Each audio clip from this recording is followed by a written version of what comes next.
FCR നിയമ ഭേദഗതി ബില്ലുമായി ബന്ധപ്പെട്ട് CBC deputy secretary general father Mathew Koyikkal അമിത്ഷായുമായി കൂടിക്കാഴ്ച നടത്തി. CBCI കൂടിക്കാഴ്ച സൗഹാർദ്ദപരമാണെന്നും പരിഷ്കരിച്ച FCRA നിയമം 2010 കോൺഗ്രസ് ഭരണകാലത്തേതാണ് എന്നും അമിത്ഷാ പറഞ്ഞു. ക്രൈസ്തവ വിഭാഗങ്ങൾ ലക്ഷ്യമിട്ടല്ല FCRA നിയമമെന്ന് അമിത്ഷാ പറഞ്ഞതായി മാത്യു കോയിക്കൽ അറിയിച്ചു. ഞങ്ങൾക്ക് ആശങ്കയില്ലെന്ന് പറയാൻ പറ്റത്തില്ല. ഞങ്ങളുടെ ആശങ്കകൾ എഴുതി അദ്ദേഹത്തെ അറിയിച്ചിട്ടുണ്ട്. അദ്ദേഹം രാജ്യത്തിൻ്റെ ആഭ്യന്തരമന്ത്രിയാണ്. അദ്ദേഹം പറഞ്ഞതിൽ നമുക്ക് വിശ്വാസമുണ്ട്. അദ്ദേഹം അത് നിവാരണം ചെയ്യുമെന്നാണ് പറഞ്ഞിരിക്കുന്നത്.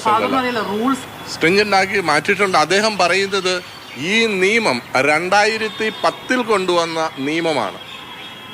കോൺഗ്രസ് ഗവൺമെൻറ് കൊണ്ടുവന്ന ഒരു നിയമമായിരുന്നു. ആ നിയമം അവർ ഇതിനെ ഒന്നുകൂടെ ഡൈല്യൂട്ട് ചെയ്തെന്നാണ് അവർ അവകാശപ്പെടുന്നത്, കേന്ദ്രമന്ത്രി പറയുന്നത്. അങ്ങനെയാണ് ബഹുമാനപ്പെട്ട ആഭ്യന്തരമന്ത്രി ഞങ്ങളോട് പറഞ്ഞത്.